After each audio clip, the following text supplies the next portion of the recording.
Bismillahirrahmanirrahim. Assalamualaikum warahmatullahi wabarakatuh.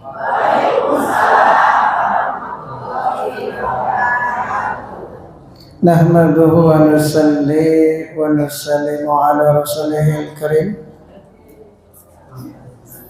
Allahumma la ilma lana illa ma 'allamtana innaka anta 'alamul ghuyub. Rabbi shrah li sadri wa yassir li amri wahlul 'uqdatam min lisani yafqahu qawli. Jamaah Masjid As-Syukur yang sama-sama dirahmati oleh Allah Subhanahu wa taala. Bersyukur kita sebelumnya kepada Allah Subhanahu wa taala, alhamdulillah, berkat rahmat, hidayah serta inayahnya kita semua telah dimudahkan oleh Allah untuk hadir di Masjid As-Syukur, yaitu untuk mencari ilmu agama. Mudah-mudahan hadirnya kita di majelis yang mulia ini Allah mudahkan langkah kita menuju surganya Allah Subhanahu wa taala. Amin. Salawat dan salam tak lupa kita curahkan kepada junjungan kita Nabi besar Muhammad sallallahu alaihi wasallam, kepada keluarganya, para sahabatnya, serta orang-orang yang mengikuti ajarannya, dan mudah-mudahan kita di akhirat kelak semuanya mendapat syafaat dari yang mulia baginda Nabi Muhammad sallallahu alaihi wasallam. Jamaah yang dirahmati oleh Allah Subhanahu wa taala,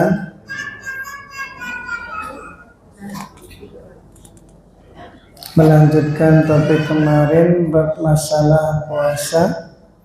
Sekarang memasuki perkara-perkara yang disunahkan bagi orang yang sedang berpuasa. Al-Fatihah. A'udzubillahi minasyaitonir rajim. Bismillahirrahmanirrahim. Alhamdulillahirabbil alamin arrahmanir rahim maliki yaumiddin iyyaka na'budu wa iyyaka nasta'in ihdinas siratal mustaqim siratal ladzina an'amta 'alaihim ghairil maghdubi 'alaihim waladdallin. Bismillahirrahmanirrahim. Ma yustahabbu fis shaumi salasatu asya. Adapun yang disunahkan dalam berpuasa itu ada 3 hal yang disunahkan bagi orang yang sedang berpuasa. Yang pertama, ta'jilul fitri, menyegerakan berbuka.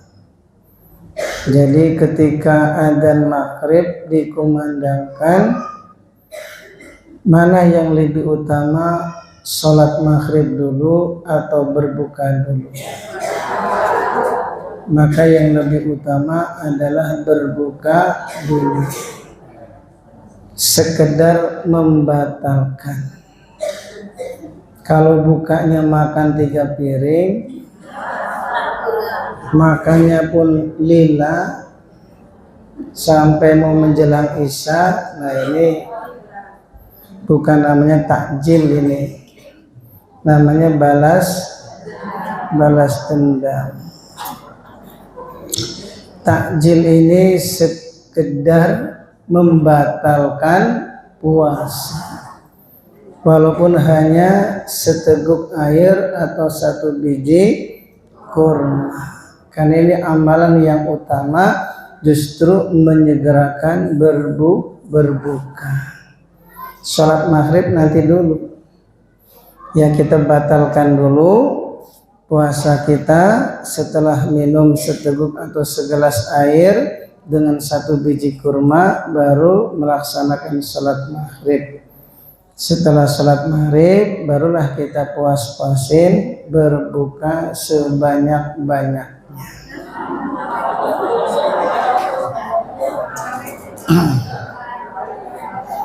Ya sebanyak-banyaknya ya selama tidak kekenyangan.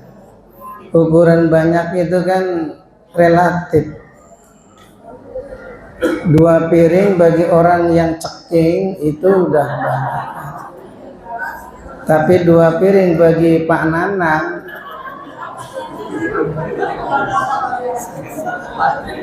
itu ya masih kurang. Maka ya 2 piring itu relatif.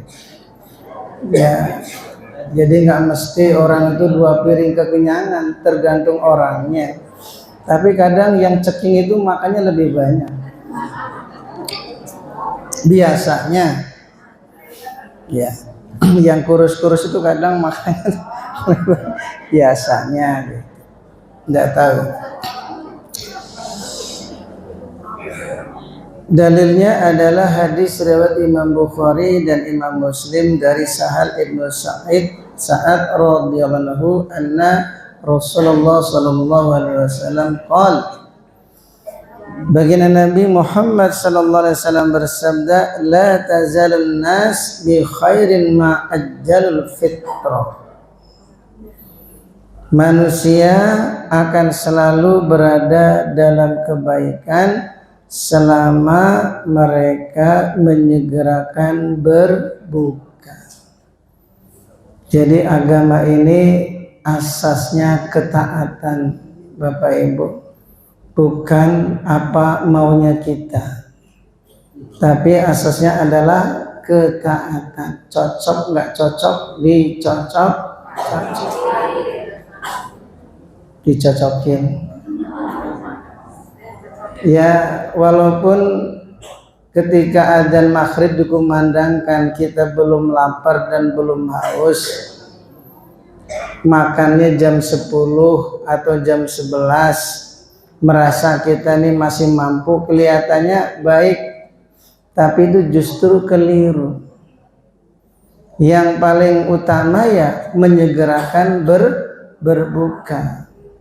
Karena kembali agama ini asasnya ketaatan, sehingga Nabi mengatakan la yazalun nas bi khairin ma ajjalul fitrah. Manusia itu akan selalu berada dalam kebaikan selama mereka itu menyegerakan berbuka, taat, walaupun belum haus, walaupun belum lapar. Waktunya berbuka, ya buka, karena ini ketaatan. Nah, orang biasa taat, akhirnya dia itu akan selalu patuh apa yang telah diperintahkan oleh Allah. Sehingga Nabi mengatakan la yu'minu ahadukum hatta yakuna hawahu taba'an lima jitu bih. Tidak sempurna iman salah seorang di antara kalian sebelum hawa nafsunya mengikuti apa yang aku bawa, kata Nabi. Ya, kalau orang itu menjalankan amal agama karena semangat, bisa jadi sholat subuh jadi 4 rakaat. Ya karena semangat. Kelihatannya betul sholat subuh itu 4 rakaat. Karena 2 rakaat ini kurang, Pak. Saya ingin nambah 2 lagi, kalau perlu 8. Karena pagi-pagi sekalian buat olahraga. Kelihatannya benar, tapi keliru. Agama ini ketaatan, ikut Nabi, maka itulah yang sukses. Maka di sini justru sunnah dianjurkan ketika menjelang maghrib, maka cepat-cepat untuk berbuka. Yang kedua, wa ta'khirus sahuri, mengakhirkan sahur. Jadi waktu sahur yang paling utama yaitu seukuran orang membaca ayat Al-Quran sebanyak 50 ayat sebelum masuknya adzan subuh. Berapa menit? 10 menit. Ini kalau yang baca yang lancar. Kalau yang terbata-bata 50 ayat ya 1 jam. Fasubhanalladzi enggak selesai terbata-bata ya. Kan kadang mau fasubhanalladzi itu susah banget. Fasub ya, itu bisa lama. Yasin bisa berjam-jam.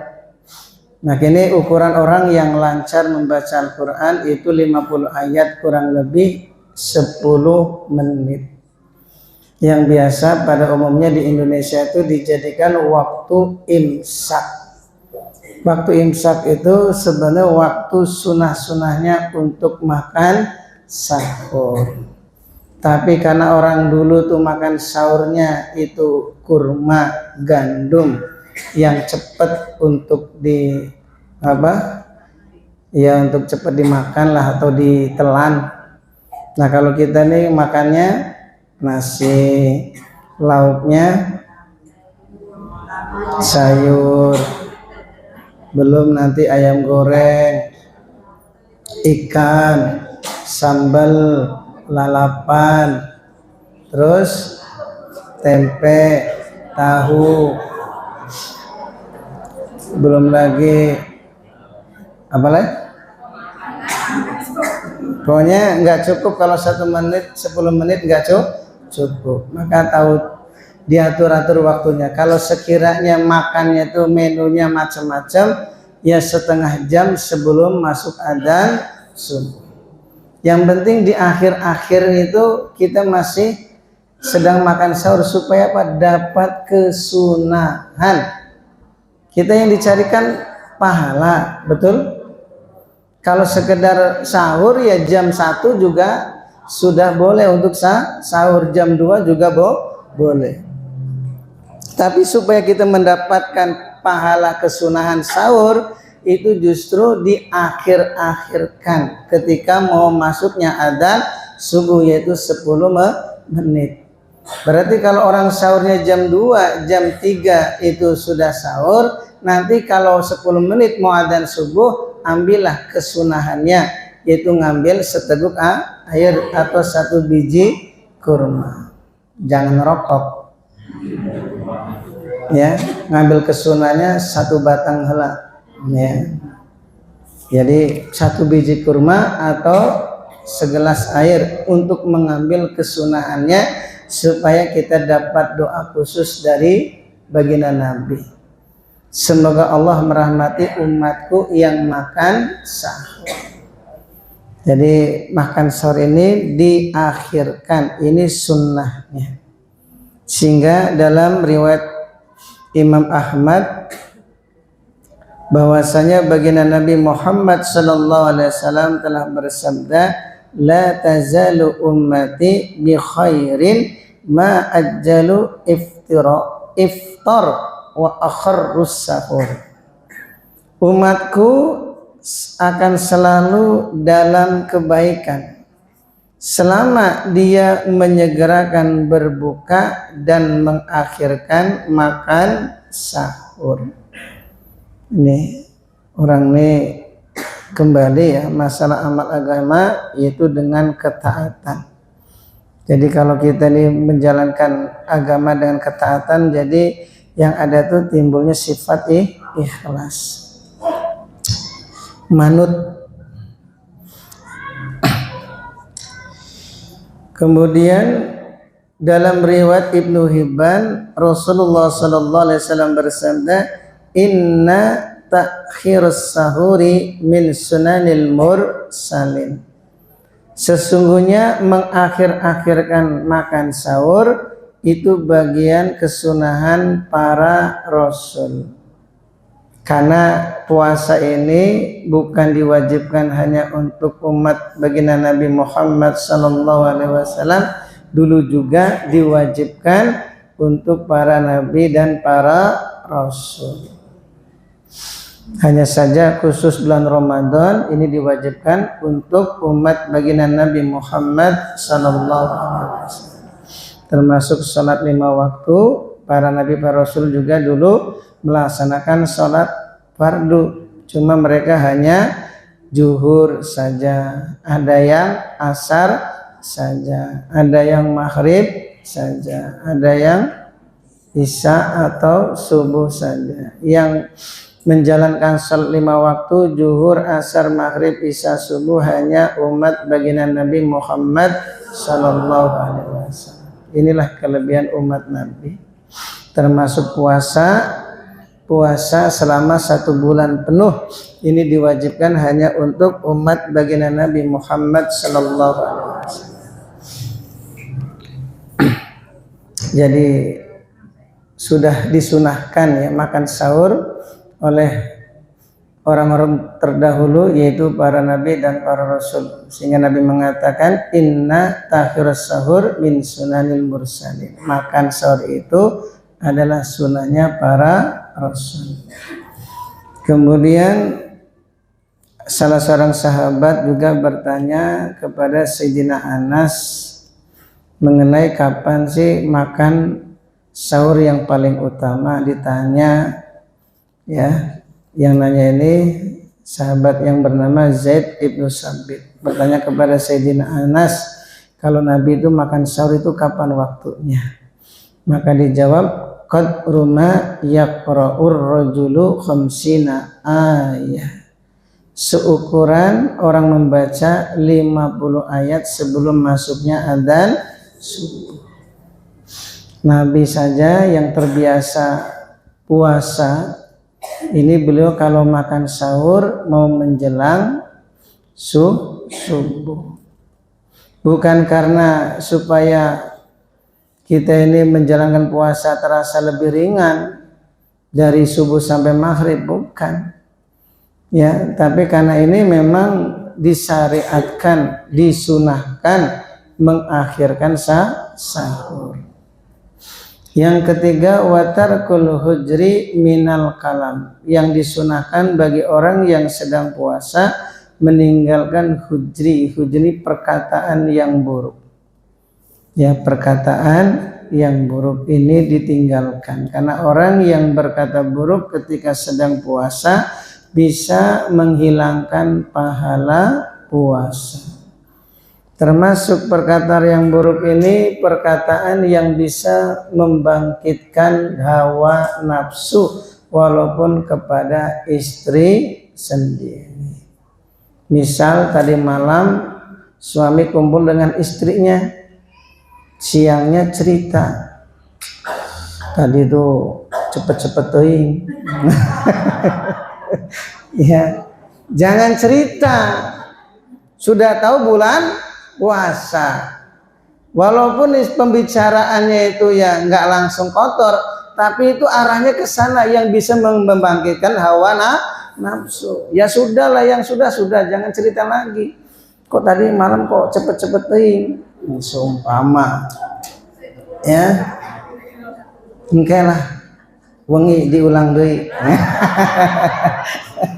Jangan, nanti siang bisa penasaran ya, malah nanti timbul nafsu. Kalau nafsu nanti jadi mengurangi pahala puasa. Coba, ini syariat ya, walaupun dengan istri sendiri saja itu disunahkan untuk ditinggalkan perkataan-perkataan yang bisa membangkitkan hawa nafsu, apalagi kepada orang lain. Dengan istri sendiri yang halal saja itu dijauhkan, apalagi berbicara yang kotor, termasuk ghibah ya. Ini bisa menghapus pahala puasa. Jadi sekedar menunaikan kewajiban tidak mendapatkan pahala puasa sama sekali. Dalilnya adalah riwayat Imam Bukhari dari Abu Hurairah radhiyallahu qala Rasulullah sallallahu alaihi wasallam, man lam yada qala zur, barang siapa yang tidak meninggalkan perkataan dusta, wal amala bihi, dan mengerjakannya, tidak bisa meninggalkan dusta malah dia melakukannya, berbohong.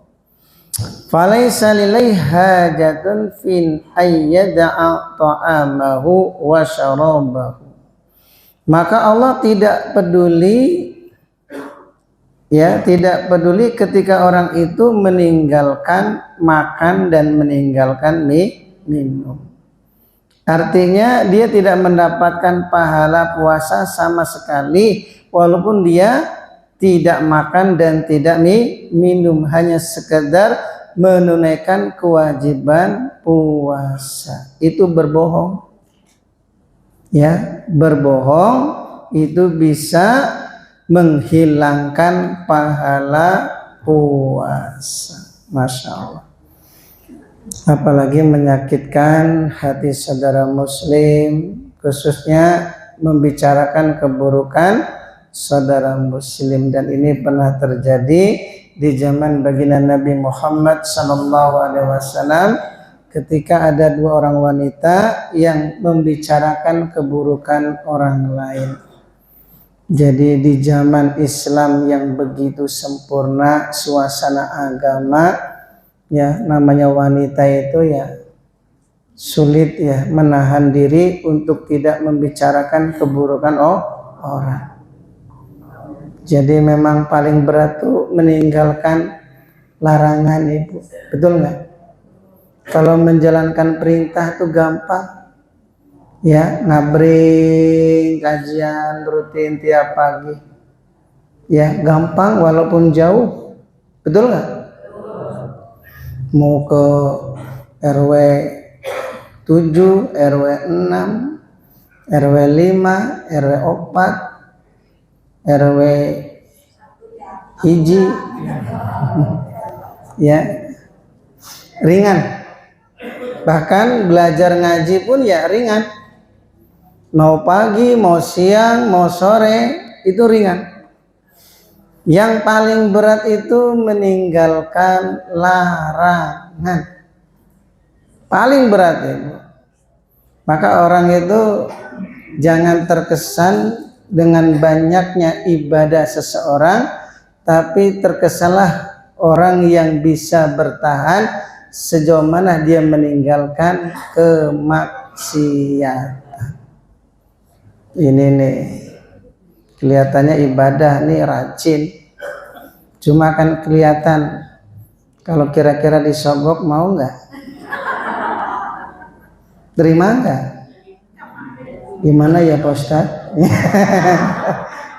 Kumahanya nggak diterima lebah, diterima remeng-remeng. Terus selama ini belajar ngaji kemana aja? Itulah satu contoh Ibu ya. Jadi kalau belajar ibadah tuh paling gampang, yang paling berat tuh meninggalkan larangan, paling berat. Ibu untuk menahan diri supaya tidak membicarakan keburukan orang tuh berat. Ya, paling berat. Kalau laki-laki ini untuk menundukkan pandangan tuh berat. Kalau wanita ini ya lisannya. Kalau para laki-laki tatapannya sulit untuk ditundukkan. Tidak akan ada puas-puasnya sebelum ditutup oleh tanah kuburan. Tanah merah, tanah kuburan. Makanya di zaman Nabi yang suasana agama sudah hidup, orang memiliki iman yang sempurna kayak imannya para sahabat, wanita loh, kok masih ada yang membicarakan keburukan orang. Jadi menunjukkan betapa sulitnya orang itu meninggalkan larangan-larangan ketimbang menjalankan perintah.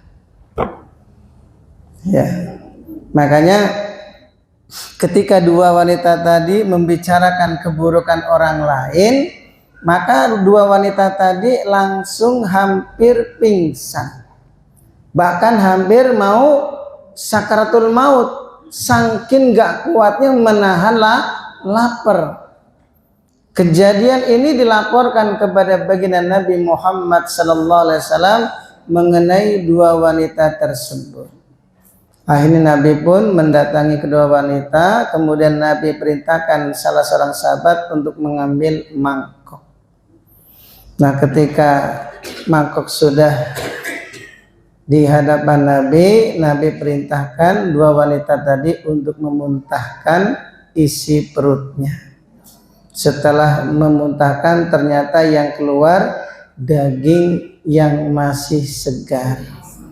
Itulah daging saudara muslim sendiri yang telah dibicarakan keburukannya. Jadi kenapa Allah perlihatkan untuk memberikan pelajaran umat setelahnya.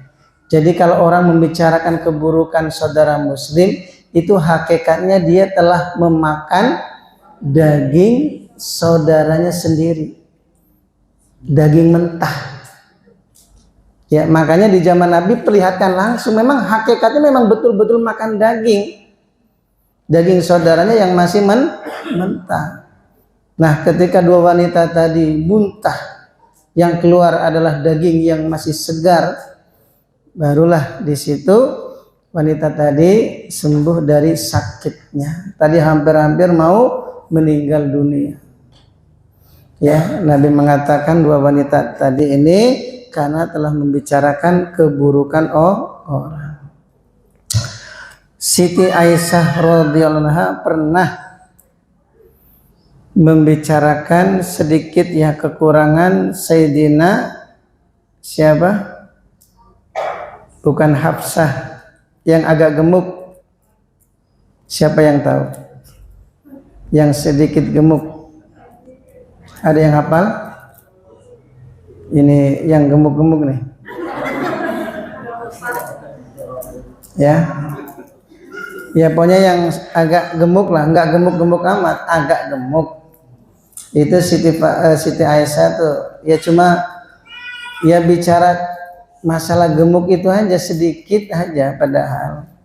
Tapi kan itu perkataan yang tidak suka ya bagi orang yang dibicarakan. Pasti dia tidak suka dibilang gemuk, walaupun memang kenyataannya sudah gemuk. Ya, itu ibu yang gemuk itu ya, yang di RT hiji seumpama, ya kan, seumpama. Walaupun memang kenyataannya gemuk, tapi kita nggak boleh bicara sudah tahu gemuk jangan yang gemuk itu. Siti Aisyah ketika bicara seperti itu, maka apa kata Nabi, wahai Aisyah, andaikan perkataanmu itu ditumpahkan ke seluruh air samudra, maka air samudra akan berubah menjadi busuk. Satu perkataan menggibah itu hakikatnya kalau andaikan ditumpahkan ke seluruh air samudra, maka air samudra akan berubah menjadi busuk. Itu satu perkataan. Kalau kita kira-kira sudah berapa kali Ibu? Ya, kalau ditumpahkan ke sungai mana ini? Sungai mana Bandung? Citarum. Baunya apa?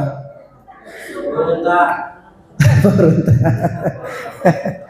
Ya, masya Allah. Hati-hati.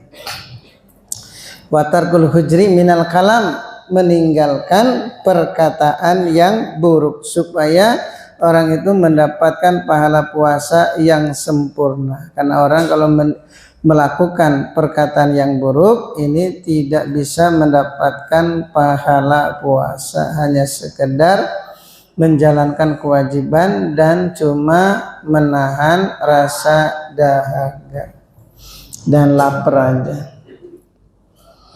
Masya Allah. Kemudian lanjutannya wa yarumu siyamu khamsati ayyamin idani wa ayyamut tasriki salasatu wa yukrahu shamu yaumis sakki illa aywafiqi adatan lahu. Kemudian 5 hari yang diharamkan untuk berpuasa. Tadi puasa Ramadan, Itu ada aturan-aturannya, diantaranya yang paling disunahkan bagi orang yang berpuasa itu menyegerakan berbuka dan mengakhirkan sahur. Maka kalau orang itu semangat puasa, jangan mentang-mentang semangat, hari-hari yang dilarang juga masih puasa, karena bukan mendapatkan pahala, justru malah dosa. Kembali, karena agama ini asasnya ketaatan. Walaupun kita mampu, saya pokoknya mau puasa di hari raya Idul Fitri, titik. Karena mumpung saya lagi semangat, seumpama. Walaupun lagi semangat bukan mendapatkan pahala, justru mendapatkan dosa. Walaupun mengkodok puasa. Karena ini waktu-waktu yang diharamkan untuk berbuka. 5 hari yang diharamkan untuk berbuka. Yang pertama ayyamil idani, yaitu hari raya Idul Fitri dan hari raya Idul Adha. Wa ayyamut tasyrik salah satu ditambah dengan 3 hari tasyrik, yaitu 3 hari setelah Idul Adha, tanggal 11, 12, 13. Orang yang terbiasa puasa Yaumul Bait 13, 14, 15 itu tetap diharamkan untuk puasa pada tanggal 13. Kalau memang mau Yaumul Bait berarti 14, 15 dan 16. Ya, haram. Ya, puasa di hari tasyrik dan 2 hari raya itu justru diharamkan, justru malah mendapat dosa. Nabi mengatakan la yadkhulul jannah illa mu'min, tidak akan masuk surga kecuali orang yang beriman. Wa ayyamu mina ayyamu akli wasurbi, dan pada hari Mina, itu kumpul di Mina, ayyamu akli wasurbi adalah hari untuk makan dan minum. Orang yang haji lagi kumpul di Mina, kita di sini lagi kok puasa. Lagi apa?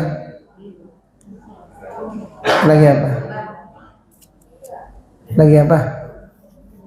Lagi puasa apa lagi lebaran? Lagi lebaran. Kemudian ya'muruna bi'iftariha wa yanhana anisyamiha, qala Malik wa hiya ayyamut tasyrik. Kami diperintah untuk berbuka dan kami dilarang untuk berpuasa. Qala Malik wa hiya ayyamut tasyrik, itu adalah hari tasyrik. Ya, hari yang diharamkan untuk berpuasa. Kemudian wa yakrahu shaumi yaumis sabt, puasa yang dimakruhkan itu kapan? Ada yang disunahkan, yang diwajibkan, disunahkan, kemudian diharamkan, ada yang dimakruhkan. Yang dimakruhkan adalah yaumis sabt, pada hari Sabt.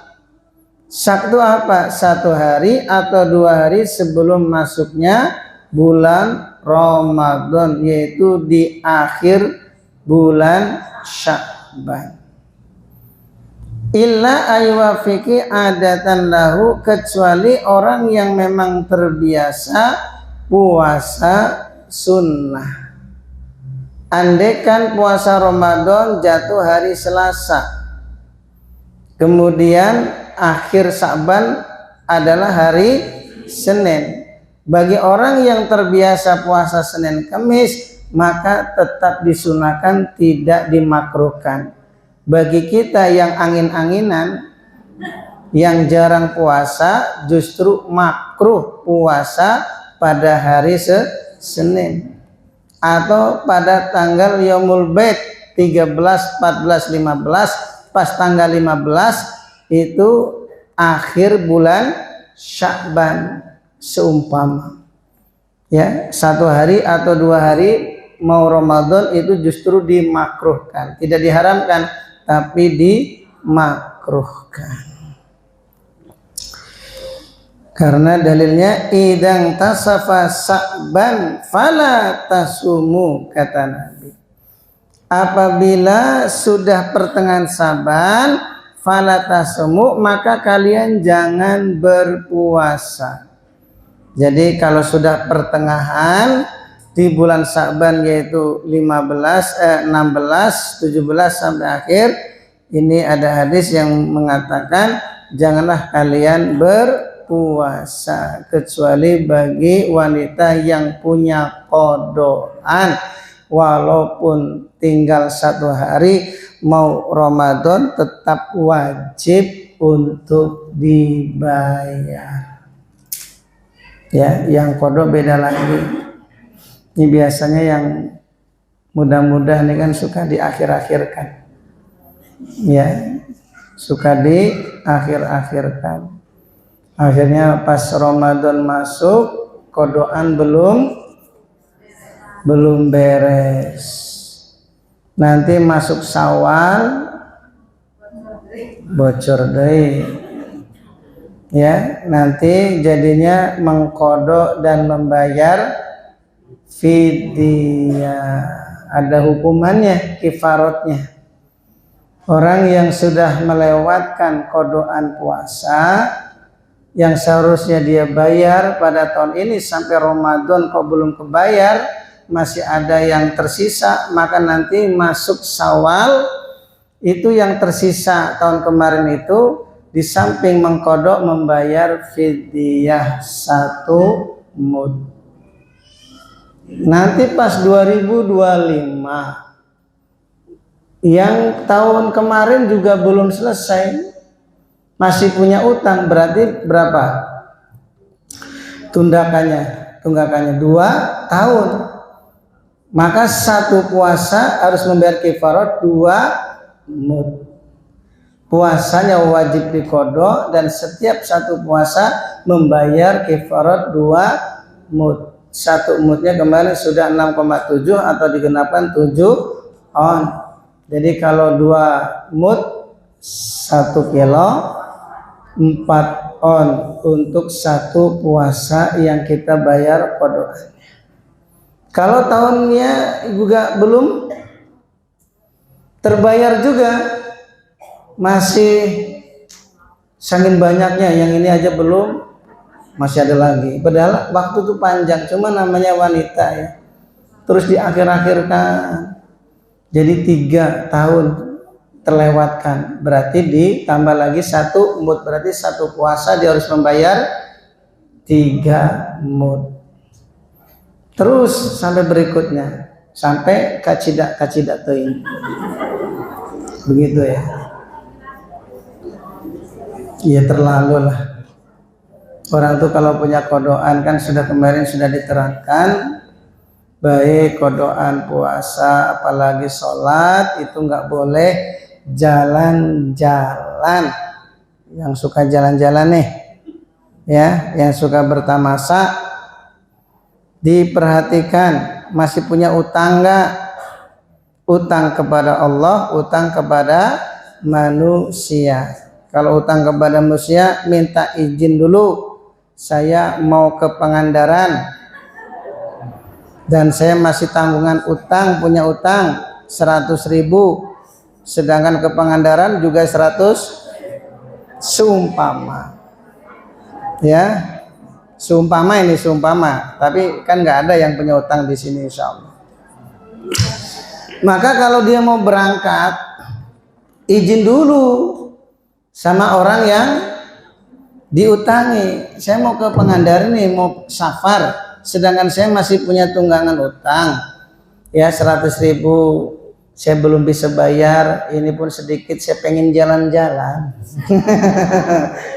Izinkan saya ya, jangan bilang healing nggak bagus ya, untuk bertamasa biar fresh karena sumpah di rumah ya. Kalau yang mengutangi sudah mengikhlaskan silakan, maka perjalanan kita itu safarnya bagus. Tapi kalau yang ngutangin nggak ngizinkan, keberangkatan kita dihitung maksiat. Masya Allah, ini supaya yang suka jalan-jalan mikir juga nih. Ya, utang itu lebih diutamakan. Kalaupun memang kita mau nekat tetap jalan-jalan, izin dulu sama orang yang diutangi. Begitu juga utang sholat kepada Allah. Wong kita nih hidup dikasih umur oleh Allah, yang ngasih umur loh adalah Allah. Sedangkan kita masih punya utang sholat dengan Allah. Alangkah baiknya kalau waktu itu kita gunakan untuk membayar utang. Malah dia jalan-jalan ke Sumatera, ya, ke keliling. Banyak keliling. Lah orang punya utang kok malah jalan-jalan, apalagi sampai ke luar negeri sambil selfie. Wah, saya ini sudah di mana? Ya pokoknya sudah di Rancai. ya jadi perlu diperhatikan ya, orang punya utang tuh hati-hati. Iya, tadi itu yang punya utang membayar kifarat. Kalau sudah lewat 1 tahun, dia nanti tahun berikutnya harus membayar kifarat 1 mud. Makanya ini kan masih ada kesempatan. Tapi insya Allah yang punya utang puasa udah kebayar semua ibu ya? Insya Allah belum. Hah? Kalau yang udah monopos mah nggak perlu tanya. Ini yang masih. Ya silakan, sampai di sini ada yang mau ditanyakan? Saya lupa terus itu mau menyediakan karet, lupa terus. Silakan, ada yang mau tanya, ada? Coba. Bangun, ada karet?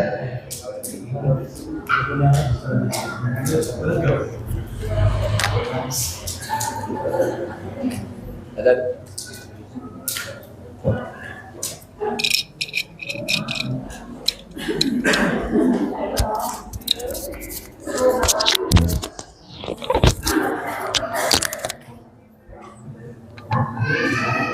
Ada yang bertanya? Ada?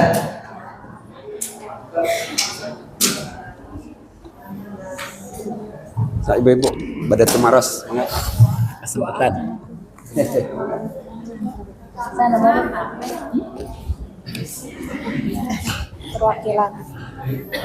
perwakilan sana ya.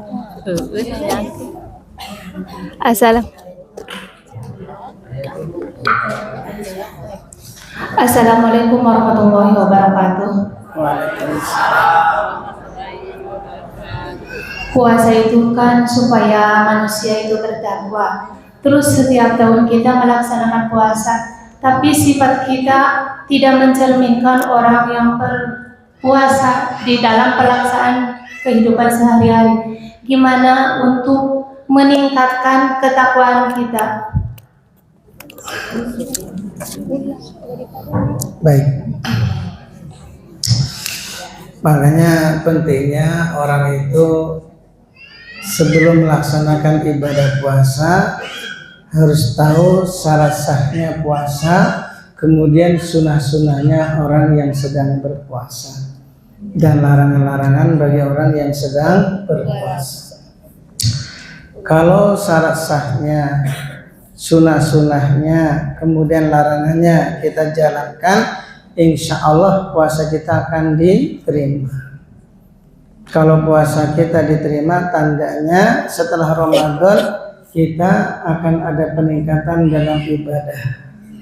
Ibadah kita semakin meningkat, hati kita semakin baik. Karena tujuan puasa la'allakum tattaqun, menjadi orang yang bertakwa, dalam arti punya sifat rasa takut kepada Allah. Yang jadi masalah orang sudah puasa bertahun-tahun, sudah melewati puluhan Ramadan, tapi tidak ada perubahan, ya sama sekali, justru hati semakin keras. Ini biasanya syarat sahnya puasa tidak diperhatikan.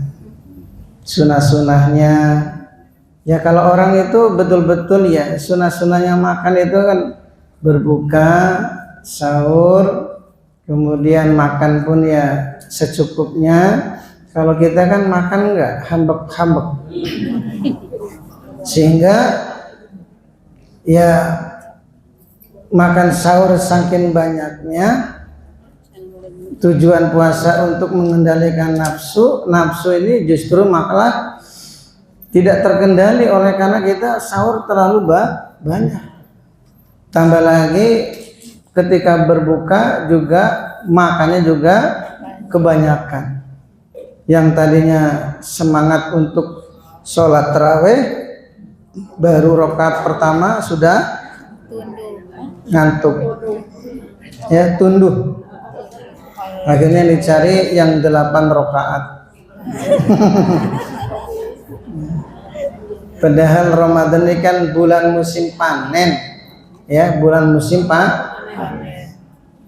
Ya namun kalau ada orang yang sudah berkali-kali melewati Ramadan tapi hati masih keras, ya sudah alhamdulillah ketimbang tidak sama sekali menjalankan ibadah puasa. Ya untuk tertib diri kita, ya supaya kita introspeksi diri, kira-kira di mana kekurangan kita, kok hati saya masih keras, ya kemudian tidak ada peningkatan dalam ibadah. Ini mungkin ada yang kurang, di antara mungkin memakan makanan yang remeng-remeng. Karena orang yang makan dari hasil yang remeng-remeng, ibadahnya selama 40 hari 40 malam tidak diterima oleh Allah. Sampai Ramadan tuh hitung sendiri. Ya, hati-hati. Makanya kalau untuk tertib kita, untuk diri sendiri ya introspeksi. Coba di mana kekurangan kita itu? Dari segi makanan kah? Atau syarat sahnya, sunah-sunahnya, larangannya perlu diperhatikan. Termasuk larangannya kan meninggalkan maksiat, terutama membicarakan keburukan orang. Jangan sampai kita punya rasa benci kepada saudara muslim, itu juga menjadikan asbab dosa-dosa kita tidak diampuni di bulan Ramadan. Orang yang memutus tali silaturahmi. Kalau untuk tertib untuk orang lain, ya kita orang lain mau puasa sudah alhamdulillah. Walaupun ya nggak berubah-ubah akhlaknya, ya kita hanya bisa berdoa mudah-mudahan ya dengan barokah Ramadan yang dia jalankan ibadah puasanya bisa berubah. Jadi intinya kalau untuk tertib kita sendiri introspeksi. Kalau untuk orang lain ya sudah alhamdulillah dia mau puasa, sambil ajak mereka supaya mau belajar tentang ibadah puasa yang betul. Makanya pertemuan kita ini kan pembahasan tentang puasa, supaya puasa Ramadan tahun ini betul-betul diterima oleh Allah. Kalau sudah diterima, insya Allah akan timbul sifat takwa. Kalau sudah timbul sifat takwa, punya rasa takut kepada Allah, nanti ditawarin tuh remeng-remeng tuh nggak mau. No, ya, nggak mau. Ya, pokoknya saya mau bantu aja. Saya nggak perlu dibayar, saya ingin bantu aja. Bantu, ya. Nanti kalau kamu sudah jadi, terserah mau bantu saya atau tidak, itu terserah. Nanti saya bantu kamu aja. Nah begitu caranya. Jangan diterima. Jangan diterima. Walaupun ngasih hadiah. Ini Ustadz hadiah buat Ustadz. Walaupun ngasih hadiah, tapi kan dalam rangka.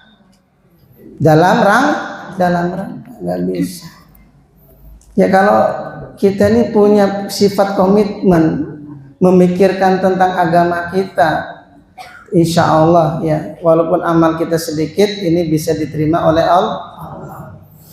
Makanya tujuan kita puasa itu supaya betul-betul menjadi orang yang takwa, yang punya sifat rasa takut kepada Allah. Ya kan ibu pernah dengar ya kisahnya siapa itu? Imam Hanafi. Ya, Imam Hanafi itu punya ayah namanya Nu'man bin Ibrahim. Itu Imam Hanafi punya ayah namanya Nu'man. Itu cuma gara-gara makan buah apel yang dapat di tengah jalan. Saking lapar dan hausnya, terpaksa. Itu terpaksa. Saking laparnya nggak mandang itu apel dari mana asalnya, langsung aja dimakan karena di tengah jalan. Sudah di luar pagar kebun apel, dimakan. Baru separuh baru ingat, ini bukan hak saya. Dia cari si pemilik buah apel tadi, ternyata ketemu sama orang yang sudah tua. Orang tua itu ternyata bukan pemiliknya, hanya penjaga kebun. Kata penjaga kebun, kalau kamu ingin minta ikhlasnya, datanglah ke yang punya itu, rumahnya perjalanannya 1 hari 1 ditempuh itu 1 hari 1 malam, supaya minta ikhlasnya. Saking hati-hatinya jangan sampai perut masuk perkara yang haram. Karena kululah minal haram fannaru auliyabi. Setiap daging yang tumbuh dari yang haram, maka neraka lebih layak untuknya. Minta ikhlasnya. Sudah sampai ya kepada pemilik kebun, si pemilik kebun malah rudet. Ya, bukan rudet sih, minta persyaratan. Saya mengikhlaskan, tapi dengan syarat kamu harus menikahi putri saya, dan putri saya itu cacat, buta, tuli, bisu, lumpuh. Maka Nu'man ini geleng kepala, cuma gara-gara separuh apel saja minta ikhlasnya harus memenuhi persyaratannya, nikahi anaknya yang cacat lagi, buta, tuli, bisu, lumpuh.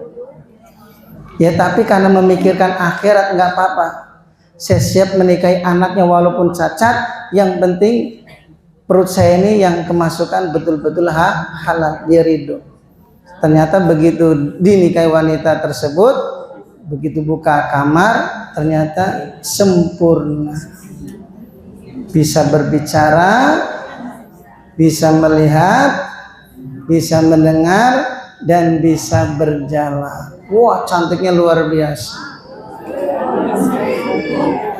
Ya, gak kebayang tuh. Maka Nu'man bertanya, kok ayahmu bilang kamu tuh buta? Benar, ayah saya bilang buta karena saya nggak pernah melihat kemaksiatan. Ayah saya bilang bisu karena saya tidak pernah berbicara yang kotor. Ayah saya bilang tuli karena saya tidak pernah mendengarkan perkara yang diharamkan. Dan saya lumpuh, kata ayah saya, benar karena saya tidak pernah berjalan menuju ke tempat kemaksiatan. Dari seorang laki-laki yang betul-betul makanannya halal, punya istri yang betul-betul soleha, tidak pernah bermaksiat, lahirnya punya anak namanya yaitu Abu Hanifah. Jadi kalau ingin punya anak keturunan soleh itu ya hati-hati dalam hal masalah makanan. Jangan asal hambek, ya tidak memikirkan sumbernya dari mana. Nanti pengaruhnya ke ibadah kita juga nanti tidak diterima selama 40 hari 40 malam. Ini ya, itu aja. Kalau tertib untuk diri sendiri, introspeksi. Kalau untuk orang lain ya kita pandang sudah alhamdulillah, dia mau puasa walaupun ya kadang nggak sholat, sifatnya masih buruk, ketimbang sudah nggak puasa, nggak sholat, buruk lagi akhlaknya. Ya nggak apa-apa ya, sambil pelan-pelan ya kita ajak mereka untuk sholat, kemudian kita beritahu tentang syarat sahnya puasa yang betul-betul agar puasanya diterima oleh Allah. Ya, ada lagi? Assalamualaikum Pak Ustadz, saya mau nanya, gini kan wanita suka ada halangannya ya, 1 bulan full, puasanya pingin full, apa boleh kalau di KB dilewat, apa harus gimana gitu? Ya. Assalamualaikum warahmatullahi wabarakatuh. Baik orang yang bagi wanita yang puasa maupun yang ibadah umroh juga sama Ibu ya. Jadi yang berangkat umroh juga kan dikasih obat penahan haid supaya di tengah-tengah ibadah umroh itu tidak datang bulan, makanya boleh. Puasa juga sama. Jadi untung bagi wanitanya dan untung bagi suaminya. Betul ya? Ya iya, 1 bulan full. Malam tadi bolehnya ya boleh. Ya, minum obat sebagai penahan haid supaya bisa puasa 1 bulan penuh di bulan Ramadan. Ada lagi? Assalamualaikum warahmatullahi wabarakatuh. Waalaikumsalam. Saya mau bertanya Pak Ustadz, kalau misalkan kita lagi berpuasa, terus dari siang tuh kita tuh mencipta-cipta, kayaknya enaknya makannya sama apa gitu ya. Pas siang hari kan lagi haus-hausnya, lagi lapar-laparnya gitu ya. Itu makruh apa batal Pak Ustadz ya? Sekian, terima kasih. Assalamualaikum warahmatullahi wabarakatuh.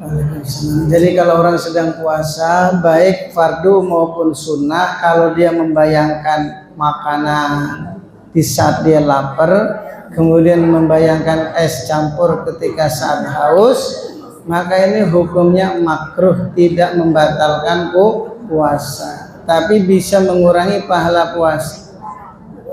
Ya, makruh dan bisa mengurangi pahala puasa.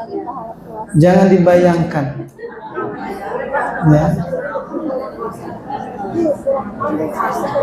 Ada lagi? Bapak-bapaknya nggak ada nih? Ada. Ibu-ibunya dulu coba silakan. Udah, udah. Udah itu boleh mic-nya.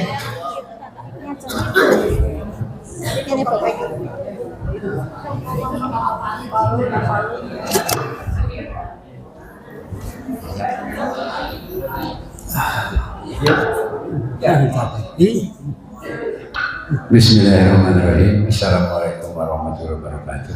Waalaikumsalam. Ustaz, yang mau ditanyakan mengenai menggibah itu kan merusak pahalanya puasa. Itu bagi orang yang membicarakan aib atau kejelekan orang lain waktu puasa. Yang jadi pertanyaan, gimana kalau orang yang mendengarkan orang yang sedang menggibah dengan alasan yang ngomong itu pimpinannya atau bosnya, kalau ditinggal dia merasa ini nggak enak kan, ini kan masa pimpinan lagi ini ngomong kita tidak didengarkan, kita tinggalkan gitu kan. Nah, jadi hukum bagi yang mendengarkan orang yang menggibah puasa, apakah mengurangi pahala puasanya? Mungkin itu saja Pak Ustaz. Ya, baik. Ya, ini bagi atasan ya. Dan kita ini sebagai bawahan. Di saat mungkin atasannya yang membicarakan keburukan orang lain seumpama, kalau kita meninggalkan ini nggak enak. Ya, bisa-bisa nanti gajinya dikurangin. Iya. THR nggak dikasih. Apalagi pas Ramadan, khawatir nggak dapat THR. Ini serba salah. Ya, sama halnya dengan serangan fajar itu. Iya. Serba salah. Yang ngasih teman dekat, ya, yang ngasih teman dekat. Nggak diterima sayang. Nggak diterima takut tersinggung. Ya. Tapi kalau dikasihkan ke yang ngasih malah seneng aja sebenarnya. Udah buat kamu aja. Oh iya boleh. Jadi kembali masalah gibah ya. Jadi kalau orang memang tidak berani menegur atasannya, ya ini kan kulil haqqo walau kana murron. katakan yang hak walaupun pahit. Ini teori, tapi prakteknya memang berat. Berat, prakteknya paling berat. Kita aja dengan teman ya, ke Palembang ini kan misalnya berlawanan. Ya, teman terjun ke politik, saya juga buka kajian, jamaahnya tanya bagaimana hukum uang caleg, serba salah. Ya, lebih baik saya menghindar dulu. Ya, nah itu lebih baik menghindar. Karena kalau negur nggak berani. Ini memang berat ya. Makanya bagi bawahan ketika atasan sedang membicarakan keburukan, ini berat, memang tantangan paling berat. Ya, dia pasti nggak berani untuk menegur bos, nggak boleh tuh, haram. Masa berani? Orang namanya bos, jangankan ngomong keburukan, kentut aja nggak berani. Sedang kentut aja, itu malah disanjung-sanjung.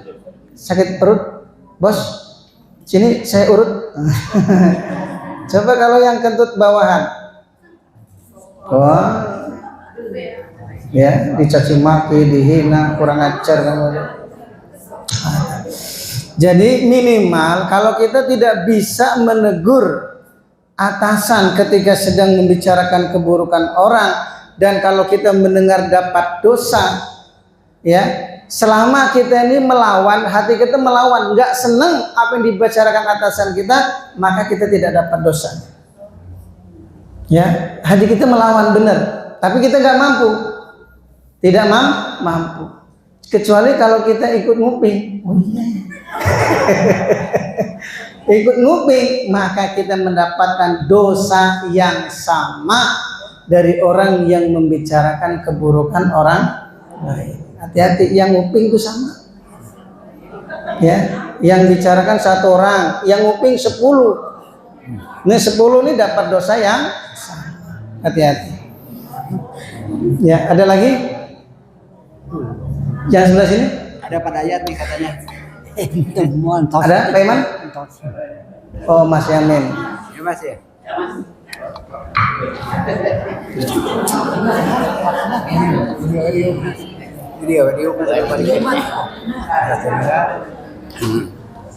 Assalamualaikum warahmatullahi wabarakatuh. Saya mau menanya Pak Ustadz, ini tentang perkara puasa. Bagaimana supaya puasa kita mendapatkan pahala dari Allah dan sungguh-sungguh kita melaksanakan puasa, tentang menghindari dosa-dosa yang sehari-hari katakanlah kita lakukan. Apakah lebih baik kita diam di rumah atau mungkin kita jalan-jalan gitu istilahnya? Kita aja. Assalamualaikum warahmatullahi wabarakatuh. Ya, jadi maksud Pak Nur Jamil ini mana yang lebih baik kan gitu. Iya. Kalau dia nimbrung ke orang-orang di saat sedang puasa, mereka sedang membicarakan keburukan orang, kita malah dapat dosanya. Maka lebih baik mana kalau kita ini lebih baik tidur? Ya lebih baik tidur. Atau jalan-jalan. Jalan-jalan. Ya, untuk menyelamatkan diri. Kalaupun memang terpaksa nimbrung untuk menjaga hati teman, di hati kita yang penting melawan, tidak suka apa yang dibicarakan oleh teman kita, itu aja ya. Jangan ikut nguping. Gitu Mas. Ada lagi? Karena begini Ustadz, kalau kita keluar dari rumah, otomatis dosa itu pasti melekat dalam diri kita. Contohnya apa? Contohnya mata atau pendengaran kita. Kita berarti kalau kita jalan keluar ada jauh, mungkin meninggali perempuan yang di depan kita, gitu, kan? Itu kan udah dosa gitu. Nah, itu kan. Ya. Ya, ini satu contoh. Ya. Ya. Ibu, ya diam ya. Ya. Ini pertanyaan pertanyaan yang jujur. Ini pertanyaan jujur. Jadi kalau kita sedang puasa ya, sebagai seorang laki-laki, kemudian yang namanya akhir zaman ini kan wanita-wanita masih kelihatan auratnya, Mas. Iya. Yang penting kita berusaha untuk menghindar, ataupun ya kalau sudah melihat ya dosa pun, kalau dosa kecil ya masih bisa diampuni dan masih mendapatkan pahala puasa. Ya. Memang ini tentunya kan dosa setelah dilihat kedua kali. Kalau yang pertama memang tidak dosa. Cuma ini kan namanya laki-laki, tadi kata Mas kan jujur ya. Tetap aja nggak bisa mesti dilihat terus. Walaupun dilihat terus berulang-ulang kali, cuma sekedar mengurangi pahala puasanya. Jadi pahala puasa tidak mengurangi pahala puasa. Begitu, Mas. Katanya Pak Ustadz, kalau itu tidur siang takut ada yang ngetuk pintu, katanya buka, jadi dia ketakutan katanya. Makanya lebih baik jalan-jalan katanya daripada tidur takut ketakutan aja ngetuk pintu, buka gitu kan. Oh iya.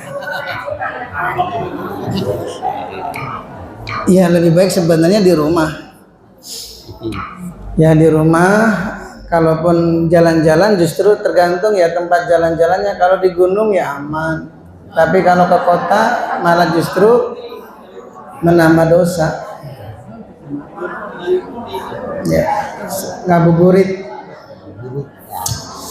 Nah, kelemahan kita di sini ya. Padahal waktu-waktu yang mustajabah untuk doa itu waktu ketika mau berbuka puasa. Tapi orang tuh disibukkan dalam ngabuburit. Ya, malah jadi maksiat. Ada lagi? Cukup ya? Ntar Pak Ustadz ada satu lagi Pak Ustadz. Saya itu waktu masih kecil kan, kalau lagi puasa di bulan Ramadan lagi panas-panasnya suka ini berenang katanya. Cuman teman bilang gini, kalau kentut dalam air katanya itu bisa membatalkan puasa, betul nggak itu Ustadz? Ya. Baik kentut ataupun apa? Buang beras, modal, BAB, kencing, pipis, kemudian apa? BAB, kentut di dalam air ini bisa membatalkan puasa. Ya, bisa membatalkan puasa. Kalau berendam di dalam air. Di zaman tempo dulu ya, kali itu masih tempat untuk pembuangan. Jadi berendam yang nyemplung sebatas pantat. Nah, itu kalau kencing, BAB, bahkan kentut itu bisa membatalkan puasanya. Kenapa? Saat dia mengeluarkan ngeden itu terbuka keletnya. Jadi antara keluarnya kotoran dengan masuknya air, kecepatannya lebih masuk air. Blup. Kecepatannya itu. Apalagi kentut itu cepat, ya. Jadi begitu keluar angin, air tuh masuk lebih cepat. Itu batal. Ya, air itu sensitif. Walaupun lubang kecil dia bisa masuk. Ya, saya kira cukup ya. Ini sekalian ngundang malam Nisfu Sa'ban. Masjid yang lain juga ngadakan enggak Nisfu Sa'ban? Ada ya? Tanggal 18 besok. Ada. 18 Februari. Ya, kalau mau hadir ke syukur silahkan. Waktunya pada maghrib Nisfu Sa'ban. Malam minggu ya? Oh ya, malam minggu. Nisfu Sa'ban. Itu penting ya, jangan sampai, karena kata Nabi kebanyakan Nisfu Sa'ban itu banyak yang lupa. Karena itu namanya pergantian lembaran baru ya. Ya, buku baru. Biasanya membuka lembaran baru, ditulis selama 1 tahun rezeki kita Ya itu sudah ditulis dalam setahun, yaitu pada minum nisfu Sa'ban. Maka diusahakan ya kalau sempat bisa hadir ke As-Syukur nanti malam minggu, mulainya pada insyaallah. Ya malam minggu. Ini malam Senin. Malam minggu. Ya malam minggu ini. Hah? Ya. Cukup, saya kira cukup. Ya, kita tutup dengan kifaratul majelis. Subhanallah wa bihamdihi, subhanallah wa bihamdihi. Ini Ibu, ya itu tadi ada yang ngasih dari orang Padang, itu makanan khas Padang. Cuma kelihatannya nggak cukup. Itu bisa nggak diatur-atur ya? Kalau bapak-bapaknya ngalah ya, tapi ibu-ibu nggak tahu. Ayah, cukup ya? Subhanallah wa bihamdihi.